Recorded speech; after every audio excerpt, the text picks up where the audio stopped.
It's time. Scientists urge the world to declare a new epoch on the moon. The moon is no longer pristine. We humans have been messing about up there for over half a century now, and our prints, dead equipment, crashed spacecraft, art, and even feces is speckled across its gray and cratered surface. The time has now come, scientists say. Humans have become the dominant force acting on the geography of the moon, and it's only going to get worse in the years ahead as more and more missions head for Earth's fascinating satellite. We need to put words to this and actions to words, researchers say. They argue in the paper that we need to declare a new epoch on the moon, the lunar Anthropocene, starting with the landing of Russia's Luna 2 spacecraft in 1959. The idea is much the same as the discussion of the Anthropocene on Earth, the exploration of how much humans have impacted our planet, says planetary geoarchaeologist Justin Holcomb of the Kansas Geological Survey at the University of Kansas. The consensus on Earth the Anthropocene began at some point in the past, whether hundreds of thousands of years ago or in the 1950s.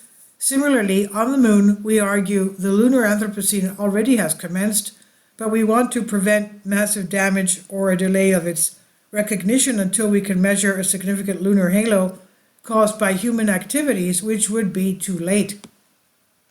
Humans are brilliant in inserting themselves into and thriving in the diverse and strange environments the world has to offer.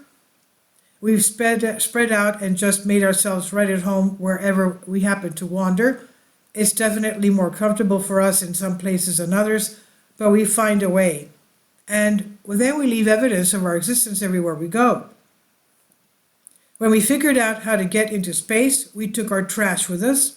The space around the Earth is littered with our discarded junk, and when we send a spacecraft to the moon, we leave some trace of our presence, a giant "we were here" in the form of defunct equipment, garbage, or the crater and detritus left by a spacecraft impact. In the paper, Holcomb and his colleagues, anthropologist Rolf Mandel of the University of Kansas and geologist Carl Wegman of North Carolina State University, have laid out their case for assessing and cataloging the impact of human activity on the moon. Cultural processes are starting to outstrip the natural background of geological processes on the moon, Holcomb says. These processes involve moving sediments, which we refer to as regolith, on the moon. Typically, these processes include meteoroid impacts and mass movement events, among others. However, when we consider the impact of rovers, landers, and human movement, they significantly disturb the regolith. In the context of the new space race, the lunar landscape will be entirely different in 50 years, he said. Their goal is to refute the myth that the moon is more or less unchanging. Human activity has created much more change than many of us realize, and we could damage the delicate lunar environment, including its reservoirs of water, ice, and the tenuous exosphere that hangs over its surface. In addition, we may want to look at preservation of our important lunar cultural history, the footprints, flags, photographs, and other important artifacts of the crude lunar exploration that took place in the 1960s and 70s. And this, they say, is our heritage and an important part of human history as we took our first steps beyond our own world, yet only minimal effort is being made to track and preserve this.